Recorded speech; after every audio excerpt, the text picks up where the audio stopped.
Hello, and welcome to The Explainer. So today, we're tackling a fascinating story about how one man's really deep, personal, spiritual crisis didn't just end up changing his own life, it might have actually helped an entire nation avoid a bloody revolution. I know, it sounds like a pretty bold claim, right? But some historians seriously argue that John Wesley's religious revival worked like a societal safety valve for 18th century Britain.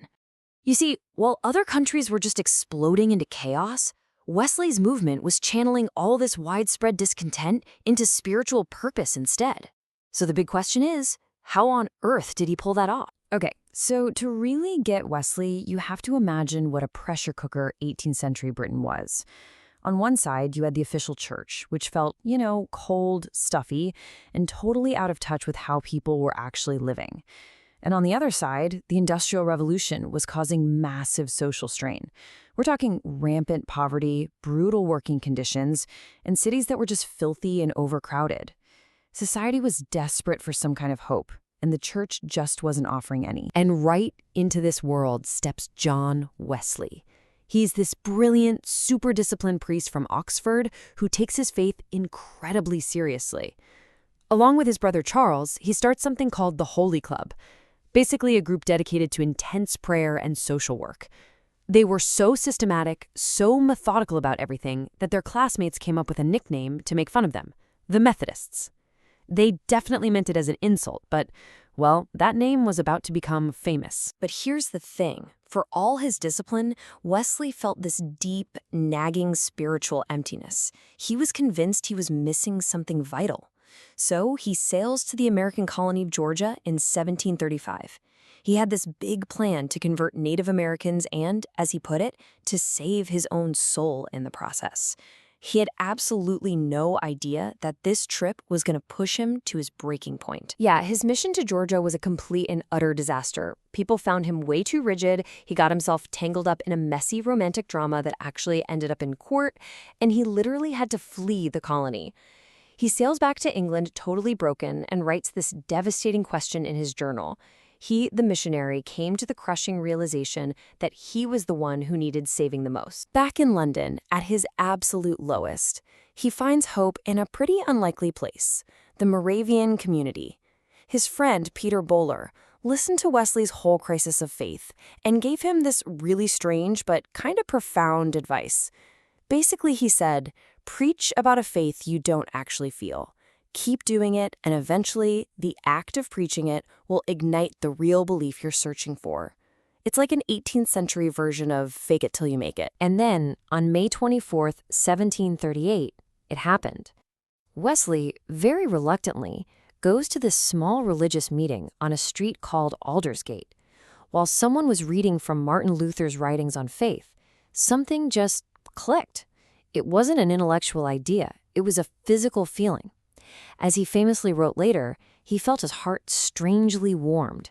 In that single moment, all the salvation he'd been trying to earn his whole life was just given to him.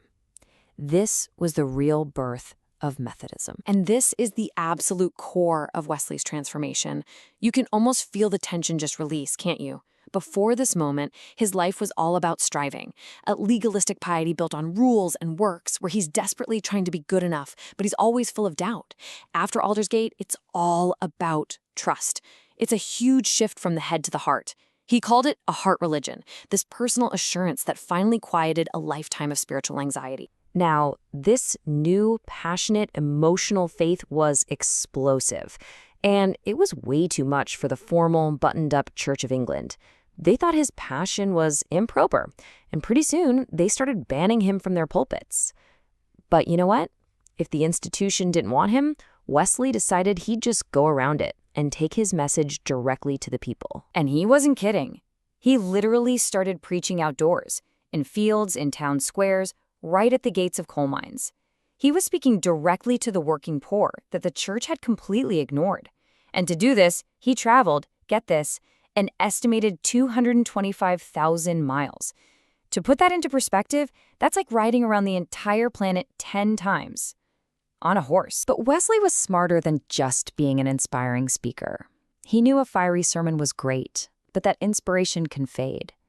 He was a brilliant organizer. He knew new converts needed a support system, so he built one. The method was simple but so powerful. First, preach to the big crowds. Second, organize them into small, supportive classes to keep each other accountable. And third, this was the truly radical part. Empower ordinary people, not priests, to become leaders and multiply the work. And this was his incredible, scalable system. At the top, you had the big society meetings for everyone. But the real engine of the movement was the small, weekly class. This was just a dozen or so people meeting up to check in and support each other. And the crucial thing is, these classes weren't run by ordained clergy, but by regular lay people, miners, shopkeepers, farmers. The whole thing was held together by an annual conference to keep the doctrine straight. It was a grassroots network that could just pop up and grow anywhere. So this heart religion wasn't just about feeling good. It demanded a whole new way of living. At the center of Wesley's theology was this idea he called Christian perfection. Now, hold on. That doesn't mean being flawless or never making a mistake. For him, it meant striving to live a life that was motivated purely by love for God and love for your neighbor. It was a faith that demanded action. And that idea, that theology of love and action, just unleashed this incredible wave of social reform. Methodists didn't just sit around and pray. They got to work. They started schools for poor kids, opened free medical clinics for people who couldn't afford a doctor, and fought for prison reform. Their meetings completely ignored England's strict class system, and in a move that was truly ahead of its time, they gave women major leadership roles. Wesley also became one of Britain's loudest and earliest voices against slavery. He called it the execrable sum of all villainies, and just attacked it relentlessly. This quote from his essay in 1774 is just so powerful. He's not just making a religious argument here. He's making a radical declaration of universal human rights.